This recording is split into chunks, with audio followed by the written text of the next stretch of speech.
tugicokereria turi haha na mundu gwitwo Maureen na ni ngwiciria nyeki haha ni ya kuria kana ino riu turomithia haha ino ni yake. Sasa hii ndio ile sungura yenye sasa sungura atachukua ajenge sasa kwa box ndani. Sasa hii ndio atazalia. Wakati amefika sasa, hiyo wakati utampelekea kiasi fulani uende uweke ndani, yeye atajichukulia alafu ajitengeneze. Ajijenge akiwa karibu 3 weeks ndio sasa ile last week ndio azae. Na kuna tofauti ya hii nyasi na ile nyingine ambayo si Buma Roads. Ni tofauti juu hii ni ya kuzalia na, lakini pia saa nyingine anaikulanga lakini haina ubaya. Lakini sasa kuna hiyo Rhodes yenye mtu anaikunjanga na waya unahang kwa nyumba yake. Sasa hiyo ni ya kukuliwa, hii ni ya kuzalia kwa box.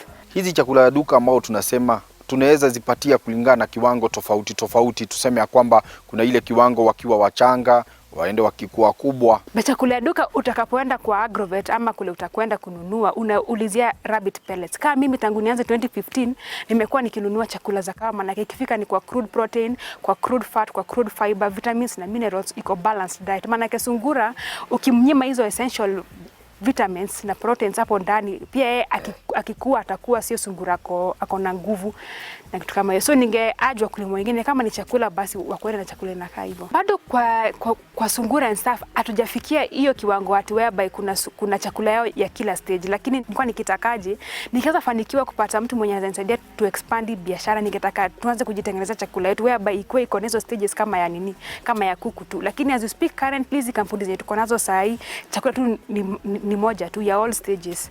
Nimeona sungura tofauti, rangi tofauti na pia nimeona kwamba ni kama breed tofauti. Hebu tueleze, ni wale ni breed ambao ungeweza kuweka pamoja na pia ni wapi ambao wako pale ndani? Sasa sungura kuna aina tofauti ya sungura. Kuna New Zealand, kuna California, kuna Dutch, kuna Flemish, na kila moja ako na rangi yake na pia ako na manyoya yake tofauti. Lakini pia mkulima anapaswa awe makini kwa sababu ukiona sungura ameanza kutoka manyoya ako na shida ya minyoo.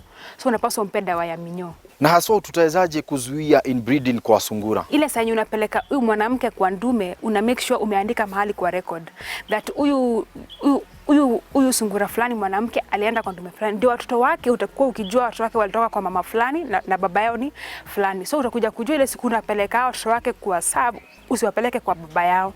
Ndio, lakini tukisema ukweli ni kama sungura wote Kenya hii unajua kila mtu aliwatoa Ngong. So tuseme tu ukweli ni kama sungura wote ni kama wa breed tu, yani ni kama kuna hiyo story na kama cross breed hivi. Ndio juu kila mtu Kenya alitoa sungura mahali fulani, mahali Ngong kwa ofisi ya serikali. Juu hakuna mtu mwenye nimesikia ameenda ng'ambo akakuja na sungura wake. Kenya ningeaje mimi serikali na hii Ministry of Livestock pia specialize sana na sungura, isiwache sungura nje kama vile ilifanya na kuku nao wengine. So ikifika pia ni hiyo ifike whereby at least every 3 months or something sungura wakue wakitoka nje ya nchi, na mostly ni mandume. Ni magonjwa yapi ambao unaweza sema kwamba yanakusumbua sana kwa upande wa ufugaji wa sungura? Kuna magonjwa mingi zenye zinawasumbua, lakini ile most common na inasumbua wakulima wengi ni ya kuharens. Lakini kuna dawa nilikuja kugundua ukiwapatia before, you see wanasemanga prevention is better than cure. So mimi hao sungura wangu vile nimekaa na hiyo miaka yote nishakuja kujua akishafika kama 2 months wakati anahama kutoka kwa maziwa ya mama anaingia kwa chakula ya duka, nampea hiyo dawa ya anti-diarrhea. So anakuwa kuna hiyo kinga kwa mwili hata kabla hajafikisha hiyo time yake ya kuhara. So ikishafika hiyo miezi 3 hivi anakuwa kuna hiyo kinga kwa mwili. Maybe saa nyingine akishikwa na shida ya kifua sababu ya hiyo ammonia ikibuild up anaanza kutoa makamasi ama anaanza kushindwa na kupumua, lakini kuna dawa yenye unaweza mpatia na apone. Kuna wale maadui ambao huweza kuja kukula sungura wako wakati wanaendelea kukua. Kama saa kuna hiyo mongoose juu hadi walonjo hiyo mongoose anaingianga mahali anataka tu kashimo yote kadogo tu anaingilia mahali yoyote. Amekuwa pia akinisumbua mpaka last year. Lakini sasa Kenya nilipata kupata kama mbwa 2 hivi. Juu mbwa na hiyo mongoose hazipelekani. Juu atakuliwa na hiyo mbwa. So nikaona niweke au mbwa 2. So hao ndio wanafukuzwa nyewe juu huyo ndio amenisumbua sana. Hii kazi inahitaji watu wengi wa kufanya ya kazi. Sungura ni mnyama mwenye anahitaji so much care na kuna kazi mingi, maana kila asubuhi lazima utoe hiyo mbolea, kila asubuhi lazima utoe hiyo makojo yake, kila asubuhi lazima usafishe hiyo nyumba yake. So ukiwa peke yako kama saa mimi hao wangu na sungura wangu 1000 peke yangu siwezi. So ni lazima uko na mtu wa kazi mwenye anakusaidia. Hii miaka 5 yenye nimepata kuweka hawa sungura, nimepata kupata hiyo ujuzi. Hata saa nyingine mimi mwenyewe napataka kuwadunga shindani wa staff wakigonjeka. So mfanyakazi wangu ni mimi kumtrain ndio nimemtrain. Turudi mambo ya gestation. Na wakati tunasema kwamba tutawapatia sungura wako ndume na atachukua muda upi? Hebu tueleze hako kasai kuku unaendaje?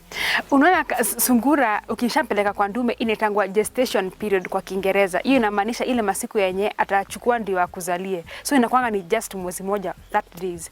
So huyo sungura ukishampeleka within 30 days unapaswa kuwa umejipanga. So ile wiki yake ya mwisho ndio ajifungue, unamwekea kitu inaitangwa nest box. Sasa hapo ndani ndio sasa utamchukulia nyasi umwekee. Sasa mwenyewe atajijengia na hii nyasi na pia ajitoe manyoya siku ya kujifungua. Huyo mtoto mdogo akiwa hapo ndani huwa akuli chakula ya duka, huwa atakunywa hata maji. Sasa hiyo tu anategemea hiyo maziwa ya mama yake.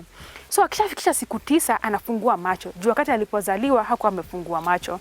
So kishafungua macho sasa anaanza zinsa kuangalia nje na kuona. So lakini bado ako ndani ya hiyo nest box. So after siku 14 wiki 2 sasa anaruka nje.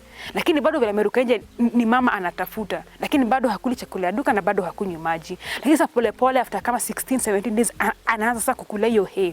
So kwa harakati sasa ndio sasa pole pole sasa after kama 4 weeks, 3 to 4 weeks ndio anaanza pole pole kuuma chakula ya duka. So huyu mama ni wengi tuko nao, wakulima wengi wanasemanga unaweza mpeleka akiwa akona kama 6 months hivi kwa ndume akona hili. Lakini mimi nimekuja kuona ni sungura akiwa na 6 months unaweza mpeleka na ashike mimba, lakini mara mingi anakataanga azin kuwalea. So naona the best age ni kama mwaka mzima. Akiwa na mwaka ndio amefikisha hiyo maturity.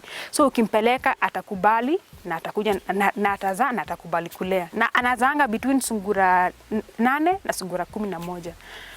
Wakati wameshazaliwa kuna vile unaweza zuia kifo, ndio ile tunasema kwa kimombo mortality rate. Inafanyikanga ni sungura akishajifungua akiwa amejifungulia kwa hiyo box ndani iko out of your control. Juu huwezi ukaingia hapo usukume mama ati awapatia maziwa, but what you can do ni maybe saa zingine mama unamuongezea tu proteins ama tu vitamins kwa chakula yake ndani. Kama mimi wangu hiyo time ikifika na waekeanga DCP kwa chakula yao ndani. So pia inasaidia mama pia azini kupata hiyo maziwa mingi and stuff ya kuendelea kwa nini kuwalewa akiwa ndani ya box. So ukimfanyia hivyo na hiyo mama kama aliza kama ni 9, at least maybe ni 1 ama 2 ndio watakufia. Then wakishatoka ni sungura wakubwa sana na ni sungura wako very healthy. Kuna wakati unakuta kwamba sungura anakula wale watoto wake. Wewe ushaipatana na mambo kama hayo? Na ni nini haswa inashongereria? Ni kama tu kuku, lakini saa zingine pia yu kula maybe labda kama ulisahau kumwekea maji ama labda kama kuna kitu kwa mwili ana lack hizo ions.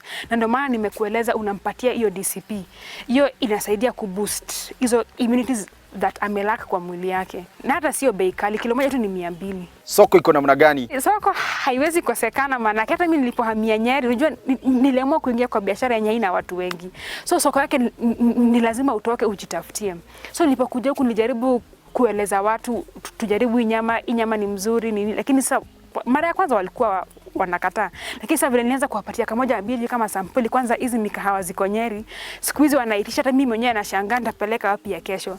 Na ndio maana nimeweza kuencourage a few youth area hii. So niko na kama 3 4 pia au sungura wanawalea, na ikifika ni saa ya kupeleka hii mikahawa nachukuanga zao pamoja na zangu na tunapeleka. So soko iko haiwezi ikakosa. Kuna zile vitu ambazo watu waweza kusema kwamba zinatumika na pia zinauziwa watu. Kuna ile mkojo ya sungura, kuna pia manyua ambao huweza kutoka kwa sungura. Ni huweza kusaidika nayo na pia iko na soko. Mkojo inasaidia sana. Kama kuna mama moja hapa Mudhinga anakuanga na nyanya kwa shamba yake. Alipokuja nilimpatia kama 20 liters as in just kama sample aende akajaribu, juu hizo nyanya zake zilikuwa zikisumbuliwa na hiyo ugonjwa ya baridi. Na alipoanza kuzipigia manake ananiambianga, siku hizi au nyanya wangu siku hizi hayo magonjwa kama ya white flies and stuff hazimsumbui. Hata saa hii ameleta kama vibuyu 4 ziko pale na zimeshaja, na pia bado ndio ananunuanga mbolea.